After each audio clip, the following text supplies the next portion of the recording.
Hello friends, welcome back to my channel and my name is Mohit. Today I will tell you the 5 tips that making your file strong for Canada. Okay? अगर आप Canada आना चाहते हैं और Canada की file अभी लगाने वाले हैं, लॉन्च करने वाले हैं, देन ये 5 टिप्स आपको बहुत ही हेल्पफुल रहने वाले हैं. सो गाइस इस वीडियो को एंड तक देखिएगा एंड इस चैनल को सब्सक्राइब कर लीजिए क्योंकि ऐसी वीडियोज़ मैं आपके लिए लेकर आते रहूँगा. एंड बेल आइकन को प्रेस करना मत भूलिएगा. इससे क्या होगा, जब भी मैं कोई वीडियो अपलोड करूँगा आपके पास नोटिफिकेशन आ जाएगी, देन आप उस वीडियो को वॉच कर पाएंगे. एंड आप मुझे इंस्टाग्राम पर फॉलो कर सकते हैं, वहाँ पर कोई भी क्वेश्चन पूछ सकते हैं. सो गाइस करते हैं उन 5 टिप्स की बात जल्दी से जो आपको बहुत हेल्पफुल रहेंगे कनाडा आने में.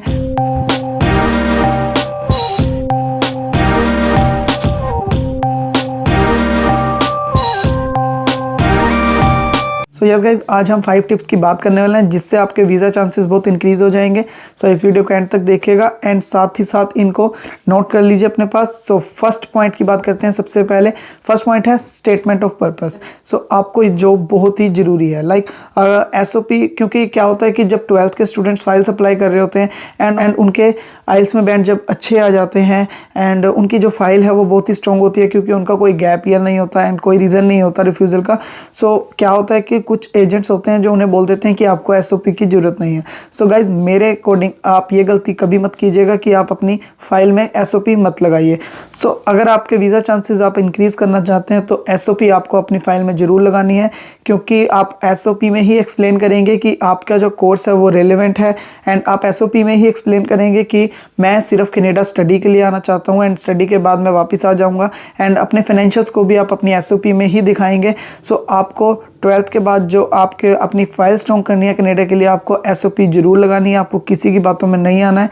SOP आपकी फाइल में बहुत ज़रूरी है. सो सेकंड है लेवल ऑफ स्टडीज. सो आपको कनाडा की फाइल जब भी लॉन्च करनी है अपना लेवल ऑफ स्टडी की तरफ बिल्कुल ध्यान रखना है. लाइक अगर आपने ग्रेजुएशन कोर्स किया है तो आपको हमेशा पोस्ट ग्रेजुएशन कोर्स की ओर जाना है. तो जो भी आपका कनाडा में कोर्स चूज़ करना है वो हमेशा आपकी स्टडी में प्रोग्रेशन होना चाहिए. लाइक अगर आपने इंडिया में कोई भी ग्रेजुएशन कोर्स किया हुआ है तो हमेशा आपको कनाडा में कोई पोस्ट ग्रेजुएशन कोर्स चूज़ करना है, मास्टर डिग्री जिसे बोलते हैं हम, या आप पोस्ट ग्रेजुएशन डिप्लोमा, जिससे कि आप अपनी स्टडी में प्रोग्रेशन दिखा सकें कि मैंने ग्रेजुएशन इंडिया में कर लिया है एंड मैं पोस्ट ग्रेजुएशन के लिए अब कनाडा में आना चाहता हूँ, मैं अपनी हायर स्टडीज़ के लिए कनाडा में आना चाहता हूँ, जो कि आप अपनी SOP में दिखाएंगे. सो SOP यहाँ पर भी ज़रूरत पड़ेगी आपको. तो जिससे कि आपकी फाइल में चांसेस स्ट्रॉन्ग होंगे क्योंकि आप स्टडी ऑफ प्रोग्रेशन ईजिली दिखा पा रहे हैं कि मैं अपनी हायर स्टडीज़ के लिए कनाडा आना चाह रहा हूँ और कोई मकसद नहीं है मेरा, उसके बाद मैं अपनी होम कंट्री में वापस आ जाऊंगा. सो level of study very important. आपको हमेशा ध्यान रखना है कि आपकी स्टडी में आपको हमेशा प्रोग्रेशन दिखाना है. थर्ड पॉइंट की बात की जाए तो थर्ड पॉइंट भी सेकंड से मिलता जुलता है कि आपको जैसे लेवल ऑफ स्टडी की तरफ ध्यान देना है उसी तरह से आपको अपनी कोर्स सिलेक्शन पर भी ध्यान देना है कि जो आपका कोर्स है वो आपके पिछली स्टडी से मैच करता होना चाहिए एंड आपका मीन्स आपका कोर्स रिलेवेंट होना चाहिए. आपने भी सुना होगा कि कोर्स रिलेवेंट के अगर नहीं होगा तो बहुत सी रिफ्यूज़लें देखने को मिलती है. सो हमेशा ध्यान रखें कि जो आपका कोर्स है वो रिलेवेंट होना चाहिए आपकी प्रीवियस स्टडी से. लाइक जब मैं यहाँ पर कनाडा में आया था तो मैंने भी मेरा जो प्रोजेक्ट मैनेजमेंट का कोर्स है वो मेरी स्टडी से मैच नहीं होता था. बट क्या था कि जो वहाँ पर मैंने जॉब की हुई थी वो मैनेजमेंट से रिलेटेड थी. सो वो 2 ईयर्स का जो एक्सपीरियंस था वो मैंने अपनी SOP में अटैच किया था जिसके कारण मुझे वीज़ा मिला. सो मैनेजमेंट का मुझे एक्सपीरियंस था एंड मैनेजमेंट का ही मैंने यहाँ पर कोर्स लिया जिससे कि मेरी जो स्टडी थी वो रिलेवेंट हो गई एंड मुझे वीज़ा मिला. सो गाइज आपने कोर्स सिलेक्शन की तरफ बड़ी ही ध्यान से कोर्स चूज़ करना है अपना ताकि आपका वीज़ा के 100% चांसेस हो जाएं. अगर आप इन टिप्स को अप्लाई करेंगे सो मेरी मानिए कि आपका वीज़ा 100% आएगा ही आएगा. सो कोर्स सिलेक्शन आपको बड़ी ही ध्यान से करनी है कि कुछ लोगों का क्या होता है कि उन्होंने अपना एरिया चूज़ किया होता है कि मैंने तो ब्रैम्पटन जाना है कि यहाँ मेरी मासी रहती है. सो कभी कभी उसी एरिया में कॉलेज देखना शुरू कर देते हैं जबकि उनका कोर्स वहाँ पर उन्हें रिलेवेंट नहीं मिल पाता है.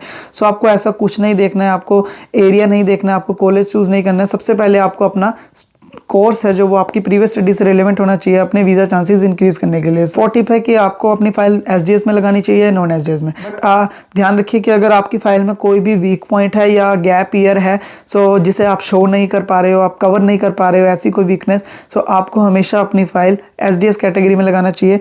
बट यस उसका रिजल्ट लेट आता है बट गाइस रिजल्ट लेट आना ना आने से अच्छा है. सो इससे अच्छा यही है कि अगर आपकी फाइल में कोई वीकनेस है जिसे आप कवर नहीं कर पा रहे हो या तो आप अपनी फाइल हमेशा SDS कैटेगरी में लगाइए as compare to non SDS category. So fifth and last जो टिप देना चाहूँगा मैं वो आपको वीकनेस से रिलेटेड ही देना चाहूँगा. सो गाइज वीकनेस आपको अपनी जो फाइल लगाते टाइम आपको अपनी वीकनेसेस पता होने चाहिए। एंड वीकनेस भी दो तरह की होती है, जिसे एक वीकनेस होती है जिसे आप कवर कर सकते हैं, एक वीकनेस होती है जिसे आप बिल्कुल भी जितना मर्जी दम लगा लीजिए वो आप कवर नहीं कर सकते। सो लाइक एक एग्जांपल के तौर पे अगर मैं बताना चाहूँ, लाइक अगर आपने 12th क्लास कर ली है एंड 12th क्लास में आपके 50% मार्क्स आ गए हैं, सो उसे कवर करना मीन्स आप एक तरह से ये बोल दीजिए कि बहुत ही ज़्यादा टफ है, क्योंकि आपको एक 12th क्लास अगेन दोबारा करनी पड़ेगी। सो मैंने एक वीडियो अभी रिसेंटली डाली थी जिसमें मैंने बोला था कि आइल्स आपका फर्स्ट स्टेप नहीं है कनाडा आने का। कनाडा आने का आपका फर्स्ट स्टेप है जो वो 12th में अच्छे मार्क्स लेना है, क्योंकि कुछ स्टूडेंट्स होते हैं जो 12th को सीरियस लेना बंद कर देते हैं कि मैंने तो इसके बाद कनाडा ही चले जाना है। सो गाइज ऐसा नहीं करना है, आपको 12th में अच्छे मार्क्स लेने हैं, देन आपको एक अच्छी कॉलेज या यूनिवर्सिटी मिलेगी अगर आप कनाडा आना चाहते हैं एंड आप ईजिली कनाडा आ सकते हैं। सो आपको अच्छे कॉलेज और एडमिशन लेने के लिए, यूनिवर्सिटी में एडमिशन लेने के लिए मिनिमम 60% से अबव मार्क्स चाहिए। सो आपको अपनी प्लस 12th क्लास ध्यान से करनी है। सो यही है एक वीकनेस कि आप इस वीकनेस को कवर नहीं कर पाओगे, क्योंकि अगर आप कवर करना चाहते हो देन आपको एक 1 ईयर कंप्लीट लग जाएगा इस 12th क्लास को दोबारा करने में। सो कुछ वीकनेस ऐसी होती है जो आप कवर कर सकते हो, लाइक अगर आपके आइल्स कर रहे हो आप 12th के बाद एंड एक में आपके 5.5 बैंड आ गए हैं एंड 3 में आपके बिल्कुल ओवरऑल 6 चाहिए जैसे कि, सो 6 आ गए हैं, बट आप वो कवर कर सकते हो अपनी फाइल को स्ट्रॉन्ग करने के लिए कि मैं इसमें भी नेक्स्ट टाइम 6 ले लूँगा, चाहे मुझे 1 मंथ की कोचिंग लेनी पड़े। सो वो एक शॉर्ट टाइम में आपको वीकनेस आप अपनी दूर कर सकते हो, बट कुछ वीकनेसेस ऐसी होती है जिससे आप दूर नहीं कर सकते। सो गाइज आपको ऐसी ऐसी वीकनेस को अपनी प्रोफाइल में नहीं रखना है। सो जिस वीकनेस को आप खत्म कर सकते हो उसे आपको खत्म करना है अपनी फाइल लॉन्च करने से पहले, जिससे कि आपके वीज़ा के चांसेस इंक्रीज हो जाते हैं।